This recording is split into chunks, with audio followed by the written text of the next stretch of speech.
14h30 à Paris, bienvenue dans votre rendez-vous Derrière l'image. On prend le temps comme chaque jour de décrypter l'info à partir d'une photo qui fait sens. Et aujourd'hui, on accueille Jade Briingui. Bonjour Jade, qui travaille au sein des équipes d'Enter, le média des 18-35 ans qui parle d'Europe sur les réseaux sociaux. Alors vous allez nous parler d'un scrutin qui évidemment nous intéresse beaucoup. Un scrutin qui a lieu en Hongrie ce week-end. C'est dans 3 jours, donc ce dimanche.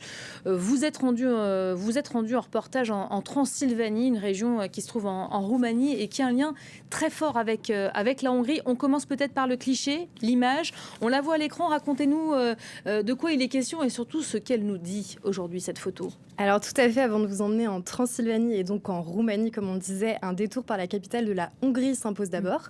Vous allez vite comprendre pourquoi. En fait, cette photo, elle a été prise il y a quelques jours dans les rues de Budapest. On y voit un portrait du Premier ministre sortant, Viktor Orban, accompagné d'un slogan qui signifie « Unissons-nous contre la guerre », en référence au conflit en Ukraine.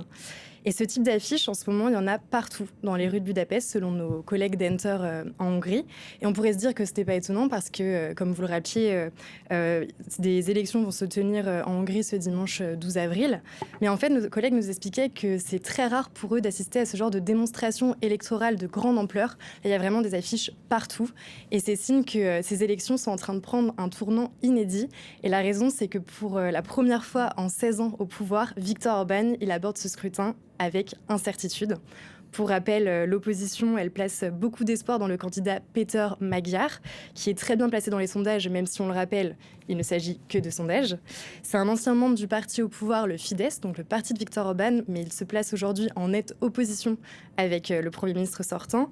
Il est lui aussi conservateur, mais il souhaite lutter contre la corruption. Il veut entretenir de meilleures relations avec l'Union européenne. Bref, il est tout à l'inverse de la dynamique qui est en place au pouvoir depuis des années en Hongrie. Et donc ces élections, elles pourraient se jouer à quelques voix près. Et Viktor Orban, il tente le tout pour le tout afin de collecter des voix le plus possible. Et il joue notamment donc, sur la peur du conflit en Ukraine, en se positionnant comme le candidat de la paix. Mais il souhaite aussi collecter des voix partout où il peut, et y compris chez les Hongrois de l'étranger. Et c'est là que la Transylvanie entre donc en jeu. Tout à fait. Des Hongrois de l'étranger, il y en a beaucoup en Roumanie et plus particulièrement dans la célèbre région de la Transylvanie. Donc on s'est rendu en reportage pour Enter là-bas en décembre dernier avec ma collègue Émilie Delvard. On n'a pas rencontré de vampires là-bas parce que la région elle est célèbre pour ça, mais on s'est rendu dans la ville de Târgu Mureș pour rencontrer la jeunesse locale. Et je vous laisse regarder le début de notre reportage pour mieux comprendre pourquoi la région compte autant de Hongroises et de Hongrois et donc pourquoi elle intéresse autant Viktor Orban.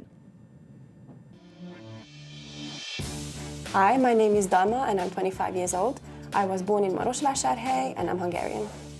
Hi everyone, my name is Radu, I'm 24 and I'm from Târgu Mureș and I'm Romanian.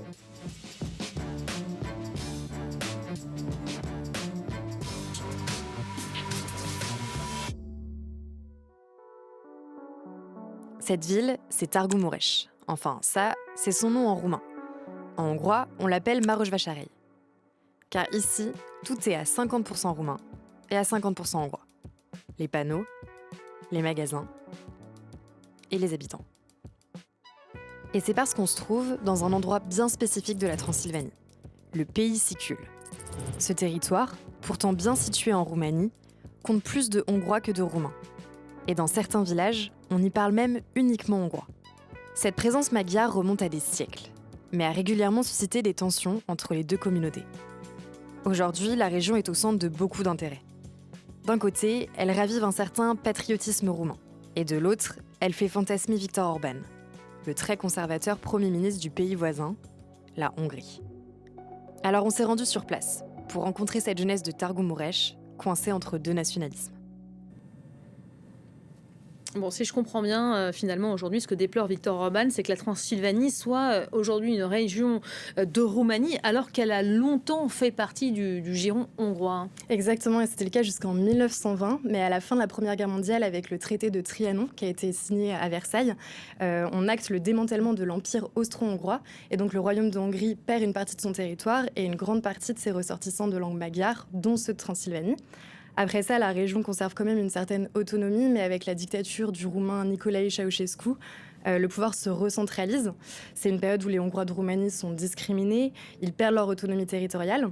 Ensuite, avec la chute du régime en 1989, la minorité magare se réaffirme, mais ça crée des tensions avec les Roumains. Il y a notamment des affrontements qui ont lieu dans plusieurs villes, comme à Târgu Mureș, celle où on s'est rendu pour le reportage. Aujourd'hui, la situation elle est plus apaisée, mais certains esprits restent quand même à vif sur le sujet. En 2018, par exemple, plusieurs partis des Hongrois de Roumanie ont présenté un projet d'autonomie territoriale et culturelle qui pourrait, selon eux, se faire sur le modèle de la Catalogne ou du Sud-Tyrol, par exemple. Mais bon, cette initiative n'a pour le moment pas abouti.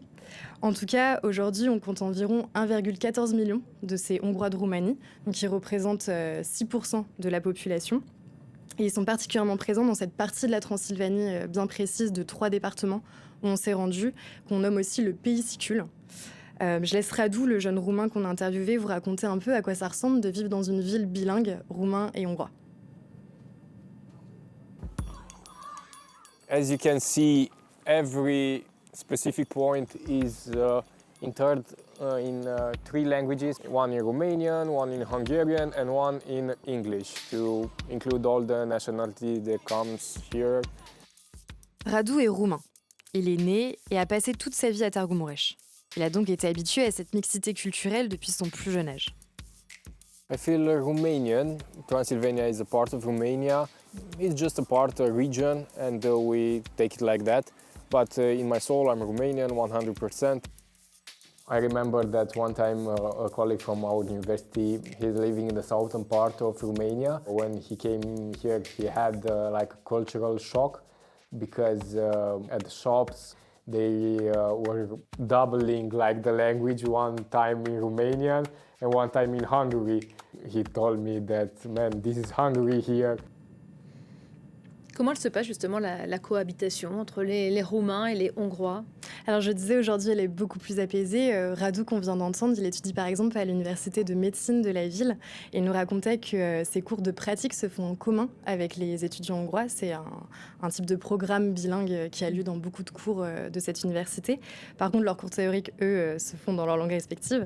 Et cette place qui est laissée à la langue hongroise, en fait, elle est officielle. Depuis les années 1990, la constitution roumaine, elle garantit à 19 minorités, dont les Hongrois, de pouvoir parler leur langue maternelle dans les écoles et dans les administrations pour les localités où ils représenteraient plus de 20% de la population.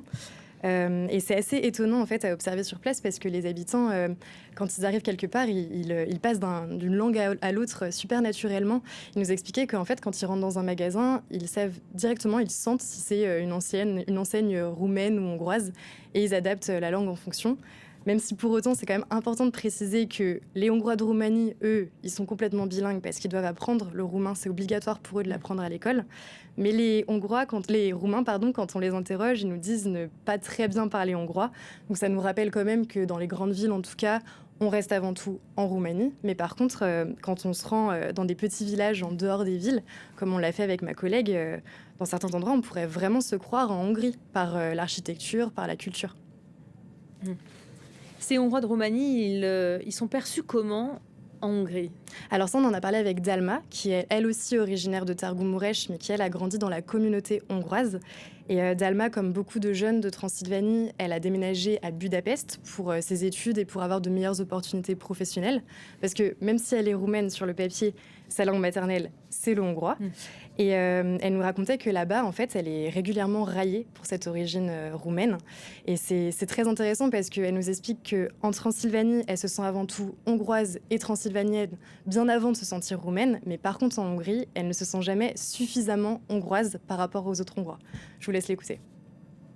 There's this really, really strong stereotype of what a Transylvanian person is like, and usually people instantly tie it with certain political beliefs. They always instantly assume that we all really, really support the current Hungarian government because it is the current president in place who decided to grant the right for us to have the Hungarian citizenship, the Hungarian passport, as well as the right to vote. Et oui, comme l'évoque Dalma dans cet extrait, Viktor Orban il a accordé le droit à la citoyenneté hongroise, notamment aux Hongrois de Transylvanie. C'était en 2011. Il a décrété que parler la langue et pouvoir prouver son origine hongroise étaient des critères suffisants pour obtenir la citoyenneté. Il n'y avait plus besoin d'être domicilié sur le territoire. Et donc à partir de ça, le nombre de Magyars naturalisés en Europe et dans le monde a dépassé la barre du million dès fin 2017. Et c'est tant mieux pour le Premier ministre hongrois, parce que bien évidemment, il n'a pas mis ça en place sans arrière-pensée. L'une des idées notamment, c'était de récolter les votes de ces nouveaux citoyens hongrois qui désormais peuvent voter aux élections législatives comme celles qui vont avoir lieu dimanche. Et pour parler plus spécifiquement de la Transylvanie, il faut comprendre que cette région, Viktor Orban, il l'évoque très souvent dans ses discours. Quand il parle de la Transylvanie, il parle de la perte de cette région comme une plaie béante pour la Hongrie, à partir de laquelle le pays aurait, selon lui, perdu sa grandeur passée. Enfin, c'est vraiment quelque chose de très important pour lui. Et cet attachement, il est avant tout symbolique, mais il se matérialise aussi très réellement dans des investissements sur place. Il finance notamment des écoles, des médias, des lieux de culte, des stades de foot aussi. Et il finance également la restauration d'anciens châteaux pour y monter des musées et des lieux de commémoration de la communauté hongroise. Et donc voilà, sa volonté d'emprise sur la région, elle est vraiment visible, mais par contre, elle peut aussi s'exprimer de manière très maladroite, voire incohérente. Ça a été le cas l'année dernière, par exemple, lors de l'élection présidentielle roumaine de mai 2025. En fait, Viktor Orban, il a apporté un soutien à peine dissimulé au candidat d'extrême droite roumain, George Simion. Et en fait, ce dernier avait appelé à voter pour lui-même pour rassembler ce qu'il appelait une Europe des nations et de la chrétienté. Donc ça, c'est des termes et une approche qui ont beaucoup plu à Viktor Orban. Mais ce soutien n'a pas du tout plu aux Hongrois de Roumanie, y compris parmi les fidèles d'Orban. Ils ont été très déçus de ce soutien parce que George Simion, en fait, il était connu depuis des années en Roumanie pour ses positionnements anti-hongrois depuis pas mal de temps. Donc cette polémique, elle est vraiment intéressante parce qu'elle illustre très bien ce que nous, on a voulu montrer dans notre reportage, c'est-à-dire à quel point la Transylvanie, elle est au centre de gros enjeux de récupération politique de la part des extrêmes des deux côtés de la frontière. Bon, la grande question qui se pose, parce que là, on parle de la Transylvanie, de comment on y vit, comment on se côtoie, mais est-ce que le vote là-bas peut peser sur l'élection qui aura lieu dimanche ? Alors, de fait, il ne pèse que pour très peu de sièges au Parlement hongrois et seule une minorité d'entre eux ont pour habitude de voter aux élections du pays voisin. Pour vous donner une idée, il y a 4 ans, aux dernières élections, seul un tiers d'entre eux s'étaient déplacés pour aller voter. Et pour la plupart, c'était des électeurs très politisés et des grands fidèles du Fidesz, le parti de Viktor Orban. Pour autant, puisqu'il est aujourd'hui en situation très précaire dans les sondages, Viktor Orban, il essaye vraiment de mettre toutes les chances de son côté, y compris les plus infimes. Et on l'a bien vu par exemple lors de la journée du 15 mars dernier, qui est l'une des dates des 3 fêtes nationales hongroises. Celle-ci, elle commémore la lutte pour l'indépendance hongroise contre la domination autrichienne de 1848. Et chaque année, pour cette date, Viktor Orban, il s'adresse à tous les Hongrois, y compris ceux de l'étranger. Et cette année, il a vraiment insisté fortement sur le fait que cette date marque le combat de tous les Hongrois contre la liberté, pour préserver la liberté, spécifiquement à un moment où tous les Hongrois s'unissent actuellement, selon lui, contre leurs ennemis d'aujourd'hui. Donc par les ennemis d'aujourd'hui, il désigne bien évidemment Bruxelles, l'Union européenne, par exemple. On va évidemment suivre avec beaucoup d'attention ce qui se passera dimanche en Hongrie, un scrutin qui sera évidemment à la une de nos éditions ce week-end. Merci beaucoup Jade. On peut retrouver ce reportage sur le site. On voit ici qui déroule à l'écran le site d'Enter. Ça se passe où et comment, peut-être un petit teaser ? Alors, on peut aller voir ça sur notre chaîne YouTube, d'Enter FR parce que c'est la chaîne francophone d'Enter, mais on existe dans 9 langues au total, dont l'anglais. Et on est une équipe qui est répartie dans 8 pays européens, dont la Hongrie, et nos équipes sont déjà sur place pour suivre les élections. Donc, allez vous abonner, vous pouvez nous trouver sur TikTok, Instagram et YouTube. Voilà, pour un autre regard sur cette élection en Hongrie. Merci beaucoup d'avoir été avec nous. Restez à nos côtés dans Paris Direct, parce que tout de suite, c'est l'heure du grand format du jour, votre focus. Regardez.